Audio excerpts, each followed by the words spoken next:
Gaston Grillot's Ghost, 1914. As he tumbled through the air, startled rather than frightened, because there was hardly time for that, new recruit Gaston Grillot of the French Sixth Army's Field Artillery defied his sergeant's orders to keep his bloody mind on the bleeding job, and took the opportunity to reflect in a more general way upon his situation. So, this was what it was like to be killed. Zut alors! He'd never have thought it would be like this, so sudden. He supposed it was a Boche cannon shell that had done for him. Such an irony. A moment ago everything had been so peaceful, and he had just been feeding something to Marengo, his favourite in the team, and now look at him, plucked up and cartwheeling across the heavens like a beetle in a thunderstorm. Zut alors, indeed. It was a strange sensation to be sent flailing into the sky as everything exploded around him, the quick-firing 75 field gun, the caisson and limber, the 6 horses, the sergeant, the rest of the crew, boxes of ammunition, the earth itself. All in all, it was quite surprising that he was still able to think straight, especially when thinking straight was so little a part of his nature. Poor old Marengo, quel dommage! He had hardly had a mouthful of those oats before the shell hit them. Gaston didn't see how he could have survived this blast any better than he had. And that made him think about everything he was leaving behind. As he was flung through the air, Gaston's thoughts took him back before the battery had paused so unwisely during the chaotic counter-attack against the invading Germans for a midday meal of sausage and freshly baked bread. Back before he had heard his first shot and seen his first corpse. Back before he had heard of the River Marne, even. Back to his home and the 1914 he had left behind. Back to the drab little suburban house. Back, ultimately, to dear Eugenie, with her scared, tear-filled eyes and small, soft voice. "Oh, Gaston, can't you stay? Do you really have to go?" "You know I do. But it'll be all right, ma petite. I'll be back by Christmas, you'll see." "It's months till Christmas. It'll be so lonely here without you and with only Maman for company." Ah, Maman. There was no comforting her there. Another image arose in Gaston's mind, that of the strident, scowling harridan's face that he knew so well. He really did not want his mother-in-law to be his last thought on earth. If only they hadn't felt obliged to have her live in their house with them, making them toe her line and do everything as she dictated, all because she was the only one with any money. How happy they could have been. But little Eugenie had been too many years under her mother's bullying hand, and she hadn't the heart to defy her. And he hadn't had the stomach for it either, even when she rapped him across the knuckles or upon the shoulders with that stiff bamboo cane she always carried. How they had both cowered before that horrid stick and the woman who wielded it. But they had never dared to complain or answer back. Of course, that hadn't stopped her taking bitter offence at countless imagined slights and threatening to go, without ever once actually going anywhere. Lord help poor little Eugenie, whatever would happen to her now. In his heart of hearts, though, Gaston could not help feeling relief that he would not have to go back there to face all that again. "I've not done a great deal," he scolded himself, "or been much good at anything, but I've had a good life otherwise. Not the longest, maybe, but longer than some of the younger ones who are dying this day with me." Then it all became rather vague for Gaston, who could no longer tell if he was still flying or had landed. He didn't feel anything at all, in fact, not for the longest time. It was only with infinite slowness that he eventually became aware of himself again. "Hello? What's this? What is it that has become of me?" Gaston was impressed by the complete absence of any bodily feeling. He didn't seem to be on the battlefield any more. Instead, there was nothing beyond a sense of lightness and a rippling silence that enveloped and surrounded him. It was very restful and soothing, and he was content enough to stay like that, so he decided he would. This must be heaven, he told himself, impressed. What a turn-up for the books! Sacre bleu! Time, if time carried on at all, carried on. Gaston let the silence rock him in its arms and thought of nothing whatsoever. Gradually, though, he began to distinguish between the lovely stillness on all sides and indistinct muffled sounds coming from the far, far distance. He wondered what they could be and tried to see where they were coming from, but his vision was very hazy. All he could make out was mist and clouds and, maybe, the faintest shadows of figures moving inside them. Sometimes these shadows, unless he was imagining it, came nearer and loomed over him, as if inspecting him, but it was all very hard to make anything out. It was tiring trying to make sense of it. More time passed, or seemed to. After a very long time of drifting in haze, however, Gaston's vision finally began to clear. Mon Dieu, what's this? The clouds had retreated into the middle distance now, and a view was slowly opening up before him. He found he was in the sunlit garden of some great house in the countryside, looking over neatly mown lawns towards leafy woods and a distant sea. It was a very pleasing view indeed. Tiens, who'd have thought heaven would be like this? Gaston's powers of sensation seemed to have been somewhat restored to him, for he now felt himself to be sitting down very comfortably, and furthermore that he was not alone. There were other fellows sitting alongside him, some murmuring things to each other, others quiet like himself. But he could not quite focus on their faces to see who they might be. It felt all very much as it should be, however. He sighed with new understanding. So heaven was a chateau garden on a summer's afternoon. He supposed he had always known it would be. The voices of the others became louder, as though they had heard him speaking. He wondered if they were talking to him and expecting an answer, but there was still too much of the huge silence in his ears for him to be able to hear them clearly. "It's no good," Gaston conceded. "I just can't understand what they're saying. It might as well be a foreign language." He broke off as a troubling thought struck him. Not German, surely? From time to time he was given food to eat. It appeared to be an angel who fed him, an angel with a gentle, smiling face. He liked her very much. She reminded him of Eugenie.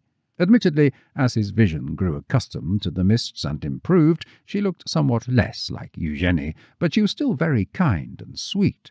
He often saw her lips move as if she was speaking to him, but her voice was muted, and he had no idea what she was saying.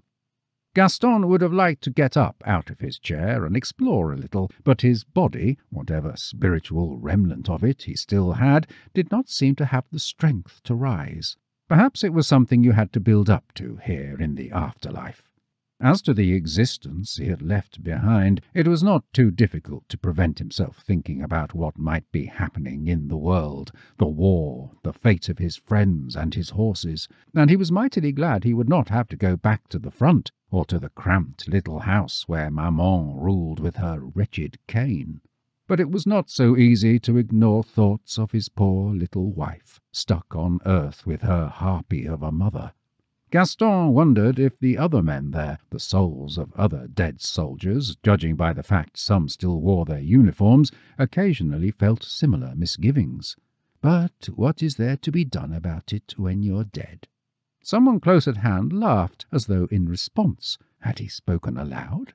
Then he realized a figure was standing right beside his chair, a tall, youngish-looking man all in white, with a dapper, trimmed moustache and oiled hair.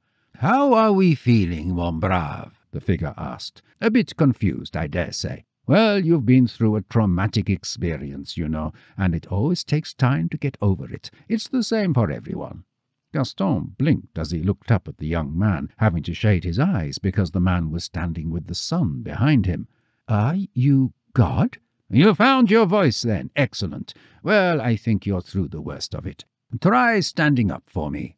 Gaston did as the man in white ordered and rose unsteadily from the chair. "Splendid! Eh bien, I'd say you've been here quite long enough. It's high time for you to go back to the world once more." "Back? You're sending me back?" Gaston felt as if his legs were about to give way under him. "Not back to the front, mon frère. No, no. You won't have to go back there after what's happened to you. No more wars for you. No, back home is what I meant." "Home? Oh, but I'm not sure I really want—" "Of course you do. Back to your family and loved ones. And we need the space here. The way things are going, you're likely to turn out to be one of the lucky ones. We're getting more and more like you sent up to us every day. Who knows where it will end? You can't imagine the strain it puts us under. But no need for you to worry. I'll make the arrangements and you'll be home before you know it." Gaston was not at all sure what to make of this. If he was in heaven, then why were they sending him home? Didn't you stay in heaven for eternity? Had he broken the rules somehow? It was probably his own fault for being so stupid at everything, Gaston told himself bitterly, just like the sergeant always said he was. It seemed no time before Gaston was standing in the street outside the drab little house that was his home. His leg was aching abominably. He looked up and down the street, confused. How did he get here? What was he supposed to do? He was at a loss to answer his own question. He had been expelled from heaven and sent back to earth. So what was he now? A ghost? Just then 2 small boys ran past him, whistling and ignoring him completely. "Well, that's it, of course," Gaston told himself. "They didn't notice me at all. I'm just a ghost."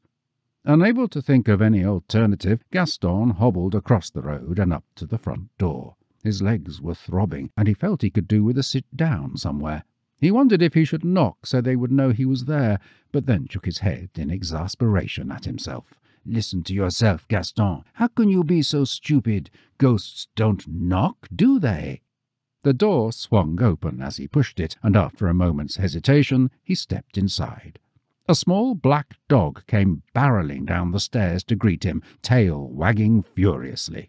"Hello, Kiki," said Gaston. "Yes, Papa's home again. Fancy that. You can see me, can't you? They do say that dogs often sense things we humans miss." "Who's that? Who's there?" Gaston froze as he recognized the roar of his mother-in-law's voice and looked up to see her stolid form silhouetted against the landing window at the top of the stairs. In her raised hand he could see the dreaded cane.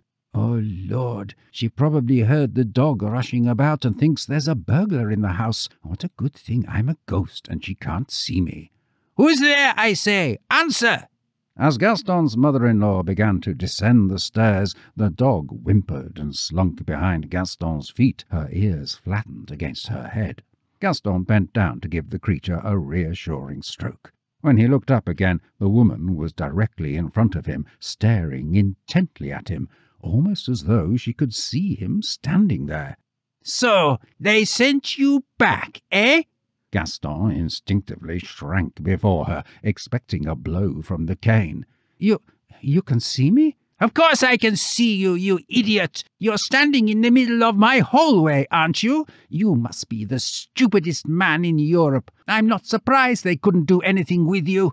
Just look at you, you wretch! To think a daughter of mine would waste herself on someone like you. Not that she's ever shown a bit of sense. I warned her. I warned and warned her. But would she listen to me? She's an idiot too, takes after her father." "Don't be like that, Maman." "Don't you tell me what to do. You needn't think you can just walk in here and pick up where you left off just because the army hasn't any use for you. Why you couldn't go off and get yourself killed like all the others, I don't know, I'm sure." At this, the dog, who had been hiding behind Gaston, ventured out from the shelter of his legs and began growling.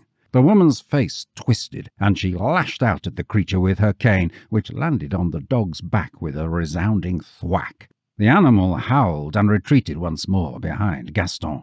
"Please don't hurt the dog, Maman." "There you go again, telling me what to do in my own home. Has a woman ever been so insulted, shown such disrespect?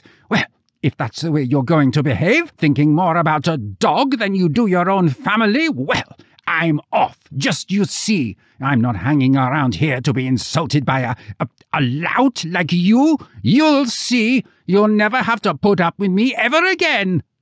So saying, Gaston's mother-in-law turned on her heel and, sobbing bitterly, stamped angrily up the wooden stairs. "Don't, maman. Where are you going?" "Upstairs to pack, and that's all I have to say to you." "Maman." But Gaston's mother-in-law had disappeared from sight around the top of the stairs. A moment later, Gaston heard her bedroom door slam. He stood irresolutely in the hall, wondering what to do. It was obvious Eugenie wasn't around to consult. The dog, still shaking from the blow from the cane, rubbed herself against Gaston's leg. He bent down to give the animal another stroke.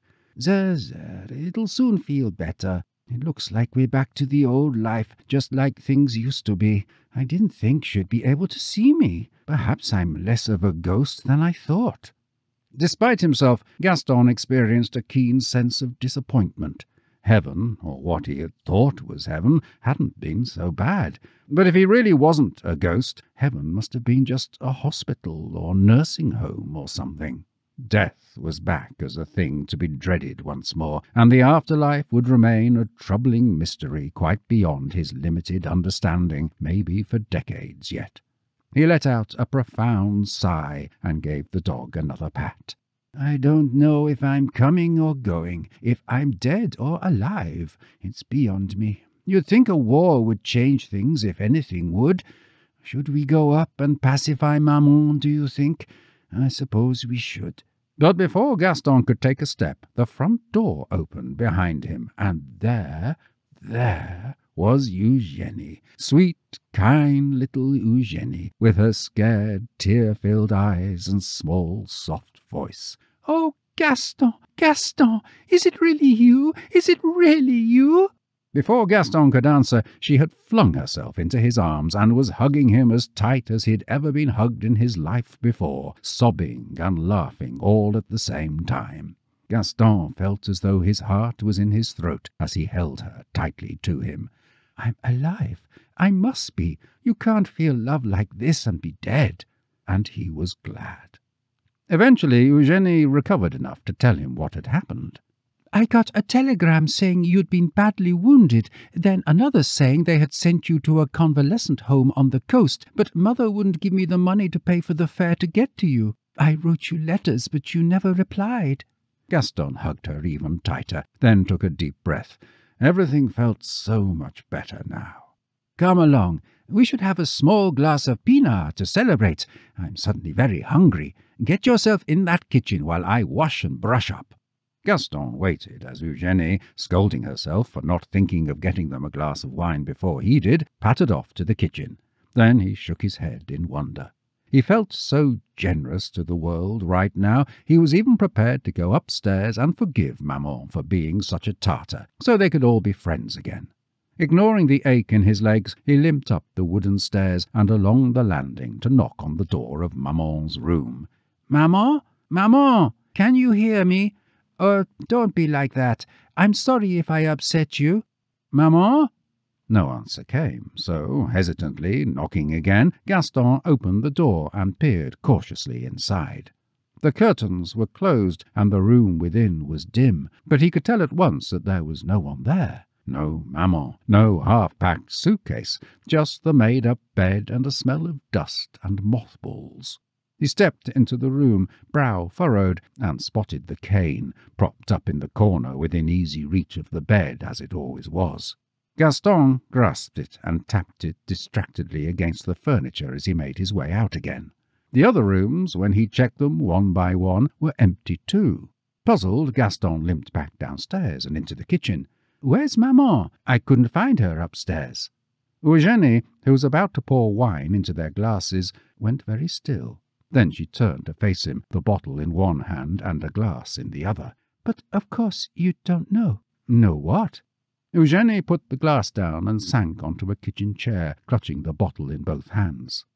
It was only last Monday. Maman was on her way to the gendarmerie to complain about the searchlights across the road. There was one of those Zeppelins came over and dropped a bomb. She was killed instantly when it fell in the street she was walking down.